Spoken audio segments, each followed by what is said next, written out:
너희 중에 누구든지 크고자 하는 자는 너희를 섬기는 자가 되고, 너희 중에 누구든지 으뜸이 되고자 하는 자는 너희 종이 되어야 하리라.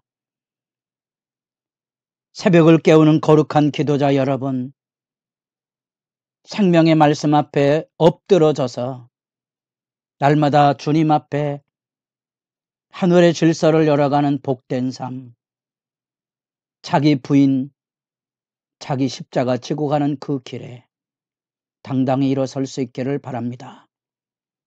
오늘 우리가 읽어갈 말씀은 마태복음 20장 17절에서 34절까지의 말씀으로서 예수님께서 저 북쪽 갈릴리 사역을 마치시고 그 마치는 순간에 비로소 말씀하셨던 그리스도의 그 길, 예수님께서 이제 그리스도의 그 길로 나옵니다. 예루살렘을 향한 사람들에게 버림을 받고 고난을 받아 제3일에 살아나는 죽음과 새 생명의 길을 향하여 나아가는 여정의 말씀을 우리가 19장에서 20장까지 집중적으로 읽어가며 그 길에 대한 다양한 정황, 사건 속에 담겨진 그리스도인으로 사는 삶의 이야기들을 우리가 실제로 논쟁들을 통하여서 확인하게 됩니다. 세대 안에 담겨져 있는 이 세상의 질서, 이혼장만 써주면 얼마든지 이혼할 수 있다고 생각하는 당당함, 애들을 우습게 여기는 그런 풍조 속에 어린아이에 갇힌 자기를 낮추는 자, 부자는 천국에 들어가기 어렵다. 아무도 찔림이 되고 회개가 되지 않는 공허한 메시지, 하나님의 나라에서 누릴 수 있는 그 하늘의 보상, 그 다양한 상황 속에 담겨져 있는 보상 심리.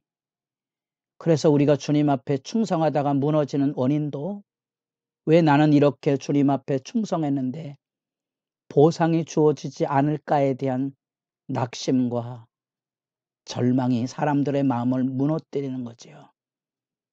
우리 드디어 예수님께서 다시 세 번째 예수 그리스도가 누구신지 고난의 여정을 확인시켜 줍니다. 이 심각한 예수 그리스도의 십자가의 그 길, 그래서 사람들이 그것을 알지 못하고 이 단락이 끝나는 마지막에 제자들은 눈 뜨고도 예수님의 그리스도의 순환의 길을 알지 못했지만 여기 적나라하게 눈먼 맹인들의 아우성이 그들의 눈을 뜨게 한 사건은 육신의 치유 사건이지만 우리로 하여금 은혜의 눈뜨게 해달라는 눈물이 쏟아져 나오는 현실의 부닥침입니다. 왜 교회를 수십 년씩 다녀도 예수 앞에 거꾸러지지 못할까에 대한 눈물이 여기 담겨져 있습니다. 데이비드 시멘스를 통하여 우리가 만나는 상한 감정의 치유 안에 탕감받은 은혜는 모르고 자기에게 빚진 자의 모가지를 비토라면 직성이 풀리는 우리 인간의 오만, 하나님이 우리에게 그리스도의 길, 나를 위해서 생명을 내어주는 그 길을 보고도 십자가의 길로 나아가지 못하는 그 안타까움의 모습들. 반면에 이 맹인들이 외치는 주여 주여 주여, 세 번에 걸쳐서 울부짖는 사람들이 꾸짖어도 더욱 소리를 지르고 주님 앞에 구하는 그 간절한 마음, 우리를 불쌍히 여기소서. 주여 우리를 불쌍히 여기소서. 은혜의 눈 뜨는 사람들의 이야기가 가슴에 와 닿는 단락입니다. 놀랍지만 예수 그리스도가 예수님의 16장 21절로부터 증거되는 너희는 나를 누구라고 하느냐? 주는 그리스도십니다. 살아계신 하나님의 아들입니다. 그 그리스도란 말을 설명했을 때 그리스도 신앙을 제자들이 깨닫지 못하는 거예요. 그 예수님의 조롱과 채찍들과 십자가의 못 박힘은 여러분 마태복음 안에서 이사야의 말씀에 기록된 메시아에 대한 예언의 그대로가 이루어지고 그 말씀 그대로 예수님께서 마태복음 27장에 실제로 조랑과 채찍질과 십자가 지고 간 실제 이야기를 그곳에서 만납니다만 여기 제자들은 지금 천국에서 누가 크니까 하고 십자가 사역에 있어서 교회의 큰 걸림돌 18장에 등장하는 그 첫 번째 주제에 비견할 정도로 여기 세베대의 아들의 어머니가 와서 주의 나라 임할 때 큰 자리 좌우편에 앉게 하소서 하는 치맛바람이 일러칩니다. 아마도 이 세베대의 아들의 어머니는 많은 학자들이 예수님의 친척 이모 정도의 관계로 이해하는 부분들이 굉장히 많이 있습니다. 그렇다면 친족 관계를 이용한 천국의 역사를 섭외하는 모습이지요. 오늘날의 정치판에서도 문제가 되고 있는 이런 문제들이 여기 슬쩍 들어와 있습니다. 우린 정치 얘기하면 막 핏발을 쐬지만 교회 안에서도 늘 이런 문제는 항용으로 일어납니다. 내 친한 사람, 내 편한 사람,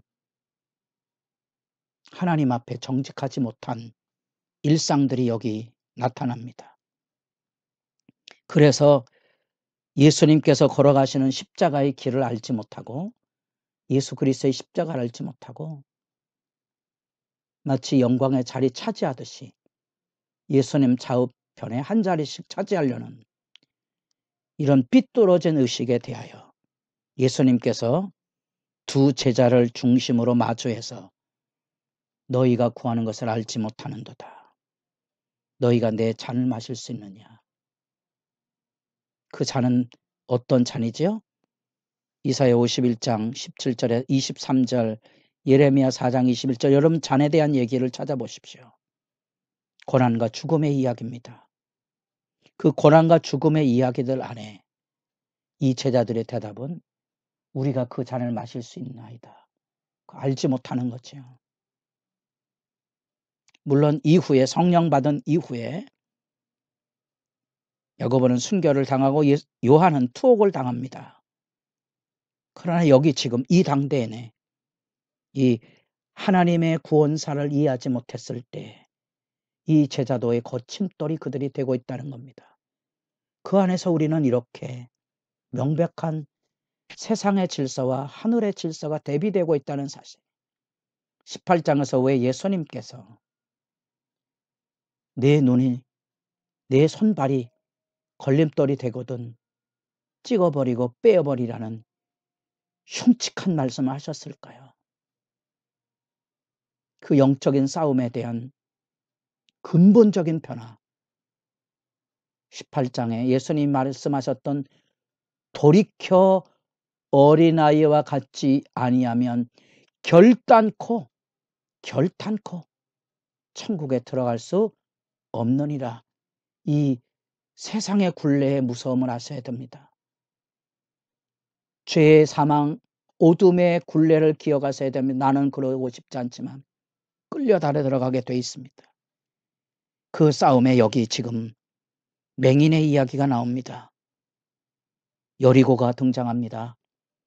저 북방 끝쪽에 가이사라 빌립보에서부터 지금 예수님께서 그리스도의 길을 걸어가기 위해서 예루살렘을 올라가는 여정입니다. 사람들에게 버림받는 그 길에 이 제자들이 한자리 하기를 청원하고 있는 모습이 얼마나 우스꽝스러운 모습입니까? 예수님은 죽으시러 가는데 반면에 이 맹인들은 자기들이 가지고 있는 아픔을 큰 자리가 아닌, 높은 자리가 아닌 예수님에게서 절박한 자기들의 삶의 아픔을 청원합니다. 우리를 불쌍히 여기소서.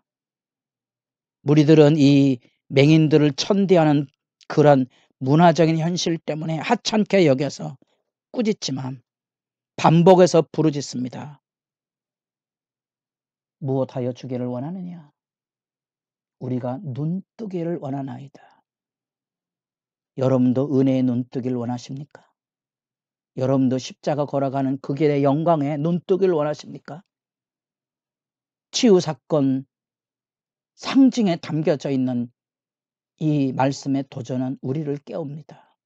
우리에게도 믿음 없음, 은혜 없음, 천국 없음, 예수 없음, 거꾸로 져서 통회하고 부르짖는 참회의 시간이 우리들에게 선연히 살아있는가?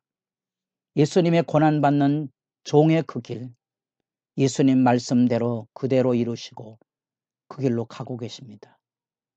우리는 예수님에게 요구합니다. 세상에 출세하기를, 성공하기를, 잘 되기를, 어려움이 없기를. 누구나 걸려드는 세상 욕망의 불씨가 있습니다. 세상 욕망에 사로잡히면 예수님 말씀하신 그대로 섬김과 종, 이 아름다운 봉사의 정신을 잃어버립니다. 여러분이 주님의 교회 안에서 거침돌이 되고 있는가? 희생과 섬김의 모본을 이루고 있는가? 여러분도 세상 나라를 꿈꾸지 마시고 하늘 나라를 갈구하며 은혜의 눈 뜨시기를 주님 앞에 기도하시고 하나님의 은혜 가운데 날마다 새로 나기를 기도하는 시간이 깊어져 가기를 바랍니다.